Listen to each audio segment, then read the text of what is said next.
Praise the Lord. Praise the Lord. I want to greet you in the name of Jesus. मैं आपको यीशु मसीह के नाम से अभिवादन करता हूँ I'm so happy that we get to study the Word together. और मैं बहुत ही आनंद हूँ कि हम एक साथ मिलकर परमेश्वर का वचन का अध्ययन कर रहे हैं। Even that we are able to have a Bible in our hands is such a privilege. और ये बहुत ही आशीर्वाद की बात है कि बाइबल हमारे हाथ में है। God gave us all the Word and He revealed Himself to the written Word. और परमेश्वर ने हमें उनका वचन दिया और उन्होंने अपने आप के बारे में हमें प्रगति किया बाइबल के द्वारा। What a joy it is for us to know Him and He has given us a document to know about Him. और ये कितनी आनंद की बात है कि परमेश्वर ने हमें ये बाइबल दिया कि जिसके द्वारा हम उन्हें जान सकते हैं। And we are studying through the Gospel according to Mark. और अभी हम मरकुस का पुस्तक का अध्ययन कर रहे हैं We are in chapter 13. और हम 13वां अध्याय में हैं। I'm grateful that God gave me this opportunity to teach the Word and bring this to wherever you are. मैं शुक्रिया करता हूँ परमेश्वर का कि उन्होंने मुझे ये अवसर दिया है परमेश्वर का वचन को सिखाने के लिए और आप जहाँ पे भी हो वहाँ पे मैं ये बाइबल को आपके पास ले आ पा रहा हूँ। So turn with me to Mark's Gospel, chapter 13, verses 32 onwards. और आज हम मरकुस का 13वां अध्याय करेंगे 32वां वचन। उस दिन था, उस घड़ी के विषय में कोई नहीं जानता, न स्वर्ग के दूत और न पुत्र, परंतु केवल पिता। Interesting it is, Jesus is now explaining things to His disciples because they wanted to know when are things going to happen that Jesus would come. और दिलचस्प बात यह है कि यीशु मसीह के शिष्य जानना चाहते थे कि वो समय कब होगा कि यीशु मसीह वापस आएंगे। But Jesus clearly says it will be a day, but He didn't mention a date or a time. लेकिन यीशु मसीह ने कहा कि होगा ज़रूर, लेकिन उन्होंने कोई समय नहीं बताया। No one knows it, He says. उन्होंने कहा कि किसी को भी नहीं मालूम, Neither the angels in heaven, स्वर्ग के दूतों को नहीं मालूम, nor the Son except the Father. और पुत्र को भी नहीं मालूम, सिर्फ केवल पिता को मालूम है। Jesus Christ, the Son Himself, is going to be the one who's coming in glory. और यीशु मसीह खुद महिमा में वापस आने वाले हैं, Yet He doesn't know, और फिर भी उन्हें नहीं मालूम, except the Father. सिर्फ परमेश्वर पिता को मालूम है। But He says, yeah, nobody knows. But you know what? I can give you some information for you to be prepared for that day. और यीशु मसीह ने कहा कि हाँ, किसी को मालूम नहीं है, लेकिन फिर भी मैं तुम्हें कुछ सूचना दे सकता हूँ ताकि तुम सतर्क रहो और तुम्हें मालूम पड़े कि जब ऐसा कुछ होगा तो वो आने वाले हैं। Verse 33. 33वां वचन। देखो, जागते और प्रार्थना करते रहो, क्योंकि तुम नहीं जानते कि यह समय कब आएगा। Interesting. He repeats again. He says, yeah, I'm going to give you all this information, but you stay alert. Watch out because you don't know when this time is going to come. और दिलचस्प बात यह है कि वापस से वो वही दोहरा रहे हैं और बोल रहे हैं कि ये दिन आने वाला है, लेकिन बस तुम जागते रहो और जागरूक रहो। You know the events before it comes. और तुम्हें ये सारे घटनाओं के बारे में मालूम पड़ेगा उसके आने से पहले। So watch out. तो इसलिए ध्यान दो। Lesson number 1 is watch out, stay alert. और पाठ पहला है कि आप ध्यान दें और सतर्क रहे। Verse 34. 34वां वचन। यह उस मनुष्य की सी दशा है जो परदेश जाते समय अपना घर छोड़ जाए और अपने दासों को अधिकार दे और हर एक को उसका काम बता दे और द्वारपाल का जागते रहने का आज्ञा दे। Look at this. Jesus is now giving an explanation by introducing an analogy, a story. और यहाँ पे यीशु मसीह जो है एक कहानी बता रहे हैं और उसके बारे में बता रहे हैं कि वो कैसे आएंगे। So it's like a man going on a journey. ये ऐसा है कि एक मनुष्य कहीं बाहर जा रहा है, Meaning the man who's going for a journey, leaving his family and everything, is going to come back for sure. He is going to return. इसका मतलब ये है कि वो व्यक्ति कोई सफ़र पे बाहर जा रहा है और वो वापस आने वाला है। So Jesus is basically saying, I'm going to go, but you know what? I'm going to come back. और यीशु मसीह यहाँ पे यही बताने की कोशिश कर रहे हैं कि देखो मैं जाने वाला हूँ, लेकिन मैं वापस आने वाला हूँ। Literally, he's talking about himself in a story. और यहाँ पे वो अपने आप के बारे में बता रहे हैं। He left his house, which is the church, वो अपने घर को वो छोड़कर चले गए जो कलीसिया है, and his family, और उनके परिवार, and put his slaves in charge, meaning he has ministers, people he has appointed who will be in charge of taking care of the house and the family. और उन्होंने अपने दासों को वहाँ पे वो छोड़कर चले गए ताकि वो दास लोग उनके घर को, उनके परिवार को देख सके, And assigning to each his work. और उन सब को काम दिया. Meaning he has assigned them specific work for each one to do, not to be compared with each other, but important work for each one of them. और उन्होंने वहाँ पे हर एक को एक अलग अलग काम दिया. And commanded the doorkeeper to stay alert. और वहाँ पे उन्होंने द्वारपाल को जागते रहने की आज्ञा दी. Here I want to add up certain thoughts to you. और मैं यहाँ पे और कुछ सोच आपको बताना चाहता हूँ. Jesus called every one of us to do a part in his kingdom. यीशु मसीह ने हर एक को एक एक भाग का काम दिया है. He wants you to do your part very well. और वो चाहते हैं कि आपको जो काम सौंपा गया है वो उसे आप अच्छी तरीके से निभा सके. But understand this. लेकिन ये समझने की कोशिश कीजिए. Don't compare your life and your ministry, your calling, your work with others. आपकी तुलना दूसरों के काम, उनको जो काम दिया गया है, उनको उनका जो कुछ भी उनके पास है उसका तुलना आप उनके साथ ना करें. Because here we can see clearly each one is assigned a specific work. यहाँ पे हम साफ साफ देखते हैं कि हर एक को परमेश्वर ने अलग अलग काम दिया है. Meaning your life, your experiences, your ministry, your role, they are all going to be different from the other person. इसका मतलब ये है कि तुम्हारा जो जीवन है, तुम्हारा अनुभव है, तुम्हारा जो काम है, वो सब कुछ अलग होने वाला है दूसरों से. So the first thing is, पहला चीज़ है, watch out, stay alert. ध्यान दे, सतर्क रहे. The next one is, be focused on your part and play your role properly. और तीसरा है कि तुम्हारा ध्यान रहे और तुम्हें जो काम दिया गया है उसके ऊपर तुम्हारा ध्यान रहे. Verse 35. 35वां वचन. इसलिए जागते रहो क्योंकि तुम नहीं जानते कि घर का स्वामी कब आएगा, सांझ को या आधी रात को या मूर्ग के भांग देने के समय या भोर को. Now you see from the story, Jesus steps in to the actual present time when he's talking. और अभी कहानी से अभी यीशु मसीह अभी के समय के बारे में बता रहे हैं. He says to the disciples straight away, saying, you do not know when the owner is coming back. और वो अपने चेलों को साफ साफ कहते हैं कि तुम्हें नहीं मालूम कि घर का मालिक कब वापस आने वाला है. Stay alert. इसलिए ध्यान दो. Second time he's saying the same thing. और वो वापस से ये कह रहे हैं जागते रहो. So it also means personally to you and me, we are the disciples of Jesus Christ of this day. और वो आपको और हमें ये कह रहे हैं क्योंकि अभी के पीढ़ी में हम यीशु मसीह के शिष्य हैं. It's not just for the future generation or the past generation, for you and me to take it personally to understand that we ought to stay alert for his coming. ये वो आने वाले पीढ़ी को लेकर नहीं बता रहे हैं या तो फिर पहले जो पीढ़ी थे उनको नहीं बता रहे हैं, लेकिन अभी जो पीढ़ी इस ज़माने में है यीशु मसीह उन्हें बोल रहे हैं कि तुम ध्यान दो और जागते रहो. And he is going to return. और वो वापस आने वाले हैं. And if you understand very clearly, when he's returning, it will be a dark moment in the world. और ये आपको समझने की ज़रूरत है कि जब वो वापस आने वाले हैं तो वो बहुत ही अंधकार का समय होगा.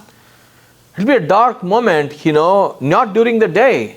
ये अंधकार का समय होगा, ये दिन में नहीं होगा. We also saw the sun won't be shining, the moon will become darkened in the previous portion. हमने पिछले बार पढ़ा था कि उस समय सूर्य नहीं होगा और चांद काला पड़ जाएगा. And we clearly see that Jesus is using the 4 watches of the night, like evening, midnight, when the rooster crows, at dawn, और यहाँ पे यीशु मसीह 4 समय के बारे में बात कर रहे हैं, सांझ के बारे में, आधी रात को या मुर्गे के भांग देने के समय और भोर के बारे में बात कर रहे हैं. These are all night time, evening to early morning of the next day, just time of darkness. और यहाँ पे यीशु मसीह 4 समय के बारे में बात कर रहे हैं जो रात को लेकर है, सांझ से लेकर भोर तक. I believe this particular time will be a time like a night, dark. और मैं ये मानता हूँ कि ये समय ऐसा होगा जब बहुत अंधकार होगा, जब रात का समय होगा. So please understand one thing. Jesus has been explaining things very clearly that he is going to return and in glory. और यीशु मसीह ने ये साफ साफ कहा है कि वो वापस आएंगे और आते वक्त वो महिमा में आएंगे. And nobody knows about it except God the Father. और इसके बारे में कोई भी नहीं जानता, सिर्फ परमेश्वर पिता ही जानते हैं. So it is an event planned by God the Father from the beginning, and it's going to be a historical moment that you and I or anybody who's living at that moment can miss it. और ये ऐसा घटना है जो इतिहास में होगा, जो यीशु मसीह वापस आएंगे और वो महिमा में आएंगे, और ये परमेश्वर ने पहले से ही योजना बनाए रखी थी शुरुआत से. And this moment is, or the hour is not for anybody to know except the Father. और ये दिन या समय किस समय होगा ये किसी को भी नहीं मालूम है, सिर्फ परमेश्वर पिता को मालूम है. We may wonder why Jesus should be knowing. He is the Son of God. He is going to come, right? आप ये सोचते होंगे कि यीशु मसीह को तो मालूम होना चाहिए क्योंकि वो परमेश्वर के पुत्र है.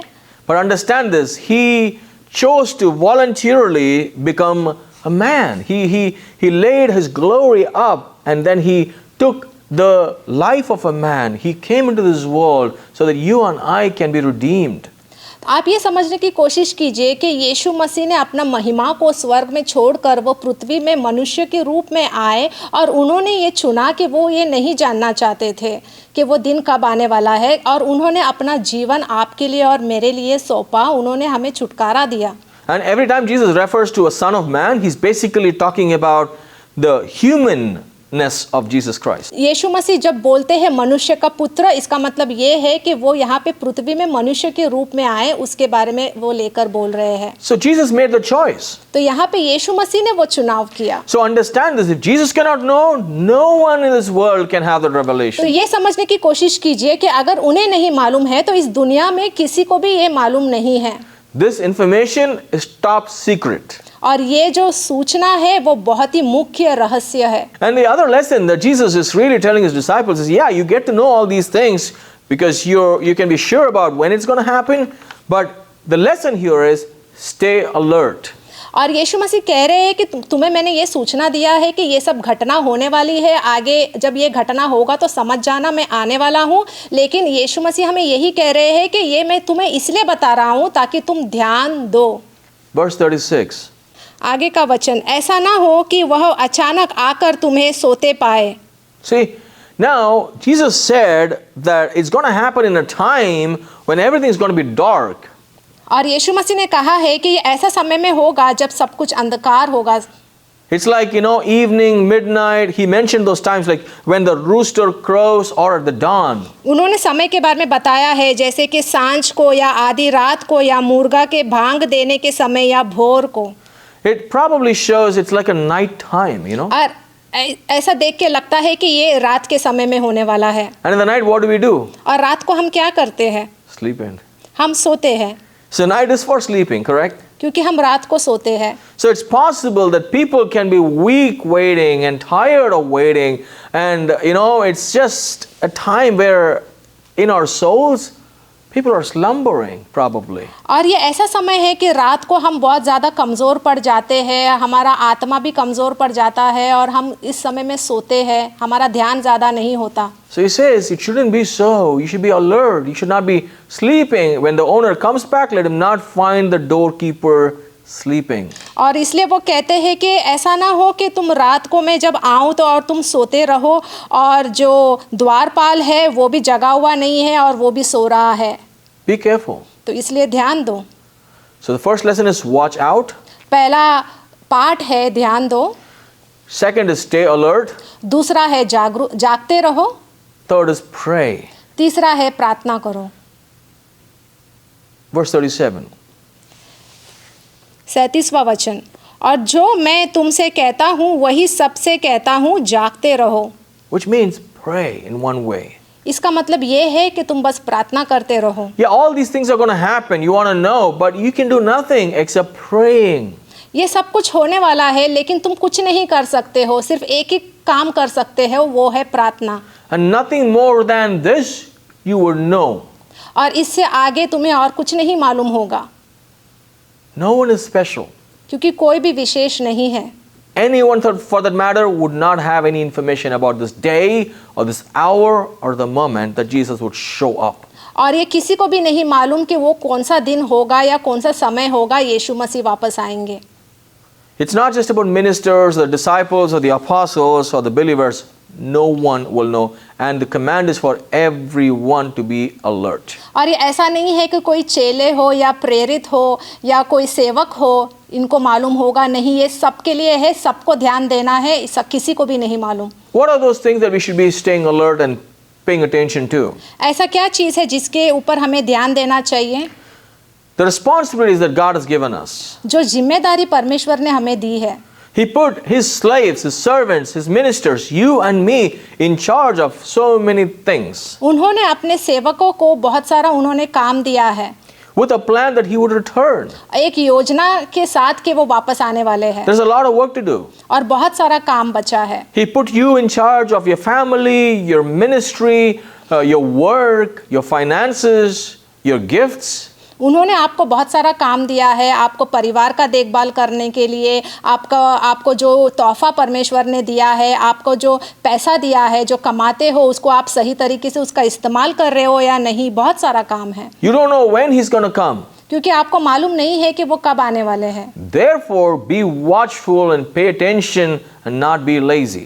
इसीलिए आप ध्यान दो और इसके ऊपर आप जागते रहो ताकि आप कहीं पे लेट ना हो। Stay alert actually means don't be at ease. जागते रहो का मतलब ये है कि आपको जागते रहना है, आप आराम ना करें।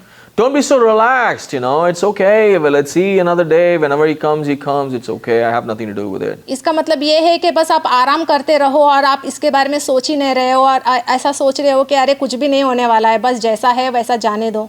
It also means don't be lazy. इसका मतलब ये भी है कि तुम्हें आलसी नहीं होना है। So the responsibility is given us as believers, as His ministers, is to take care of the house. तो हमें जिम्मेदारी दिया गया है एक विश्वासी होने के नाते कि हमें उस घर का ख्याल रखना है। He has entrusted His house, उन्होंने हमें उनका घर दिया है, which means the church, the family of God, our neighbors, जिसका मतलब है कलेशिया, परमेश्वर का परिवार, पड़ोस, sharing the gospel with them, loving on them, serving them. और उनके साथ हमें सुख समाचार बांटना है, उनसे प्रेम करना है, उनका सेवकाई करना है। Your own family, your own children, your spouse.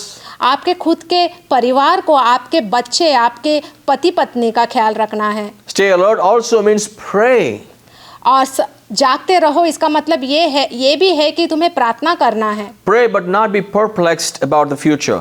और तुम्हें प्रार्थना करना है लेकिन तुम्हें भ्रमित नहीं होना है कि तुम्हारा भविष्य में क्या होने वाला है। Because when we hear about all these things, we are worried about the future. क्योंकि जब हम ये सब कुछ के बारे में जब सोचते हैं तो हम भविष्य के बारे में सोचते हैं। Be clear, He is coming back soon. ये आप ध्यान दें कि वो जरूर आने वाले हैं। And also be sure that He's giving you all these signs to be prepared for. और ये भी आप ध्यान दें कि परमेश्वर आपको पहले से ही ये सब चिन्ह दे रहे हैं ताकि तुम तैयार रह सको। He doesn't want you to be caught off guard or shocked, or to be surprised. He wants to just come and He wants to let you know that He's gonna come soon and He will visit us. वो आपको चौकित भी नहीं करना चाहते हैं कि अरे ये कैसे आ गए। उन्होंने पहले से ही आपको ये सब चेतावनी दी है, उन्होंने पहले से ही आपको बताया है ताकि हम सतर्क रह सके और हमें हमेशा प्रार्थना में रहना है। So what are we supposed to pray for? तो हमें किसके लिए प्रार्थना करना चाहिए? You must pray for the grace of God to sustain and follow along all through the season until He comes. तो आपको प्रार्थना करना है कि परमेश्वर आपको अनुग्रह दे कि आप उस दिन को आप डटे रहे और आप परमेश्वर के पीछे चलते रहे।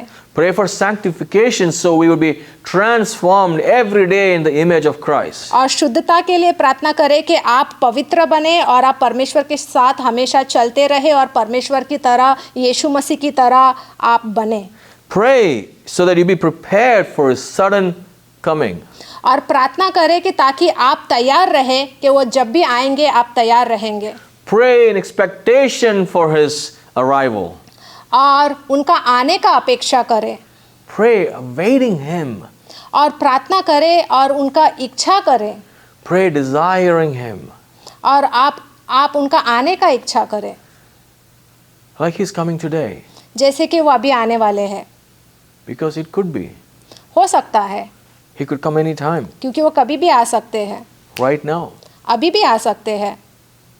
But your job and my job is to pray and be prepared and be alert. लेकिन आपका और मेरा काम यही है कि हमें प्रार्थना करना है, तैयार रहना है और जागते रहना है। If you are in ministry, अगर आप सेवकाई में हैं, you are a worker of Christ. और आप परमेश्वर के सेवक हैं, What are we supposed to do? तो हमें क्या करना चाहिए? We should be laboring. तो हमें और ज़्यादा मेहनत करना चाहिए। You see, he said he has put his slaves in charge, meaning responsibility, authority has been given to us as ministers. और यहाँ पे उन्होंने ये कहा है कि उन्होंने अपने दासों को कुछ काम दिया गया है। इसका मतलब ये है कि उन्होंने उनको अधिकार दिया है वो जिम्मेदारी दिया है काम करने के लिए। Authority and responsibility goes hand in hand. और अधिकार और जिम्मेदारी ये दोनों भी एक साथ चलते हैं। And he's also given us certain assignments to do. और उन्होंने ऐसा भी कुछ काम दिया है करने के लिए। And that work we should do. और जो भी उन्होंने हमें वो काम दिया है वो हमें करना चाहिए। Focus on the work that God has given you. और परमेश्वर ने जो हमें काम दिया है हमें उसके ऊपर ध्यान देना चाहिए। Don't wait for people's approval. और लोगों के बारे में ना सोचे कि लोग क्या बोलेंगे। Just do what God calls you to do. जो भी परमेश्वर ने तुम्हें करने के लिए कहा है आप वो करें। Be faithful. आप वफादार रहें, Be ready तैयार रहें and receive Him. और उन्हें ग्रहण करें।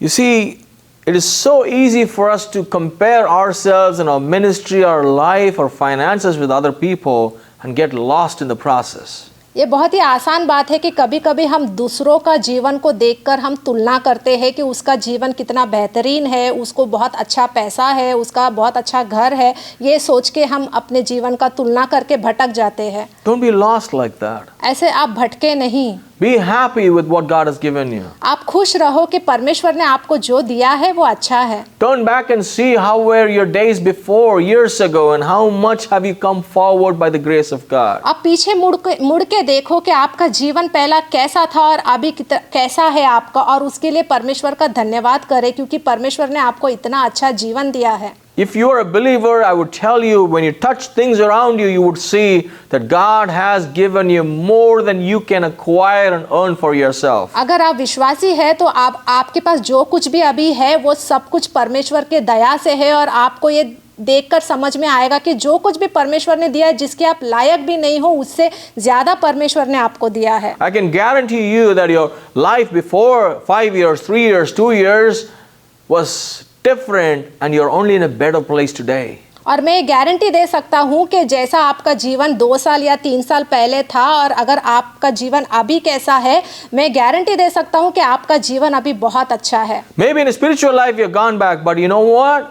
God is faithful in taking you ahead, so He is doing it. और शायद हो सकता है कि आत्मिक जीवन में आप पीछे छूट गए हो, लेकिन फिर भी परमेश्वर ने आपके जीवन में बहुत कुछ अच्छा किया है। That's the faithfulness of God. और वो परमेश्वर का वफादारी है। So we don't know when He's going to come. और हमें ये नहीं मालूम कि वो कब आने वाले हैं। It's better if we don't know. बेहतर यही है कि हमें नहीं मालूम, So we can live like it's today, you know. ताकि हम ऐसा जी सके कि आज हम आज के लिए जी रहे हैं। He could have revealed the information, date and time if you know we need to know. वो चाहते तो वो हमें पूरा समय और तारीख बता देते कि वो कब आने वाले हैं, But it's not given for man to know.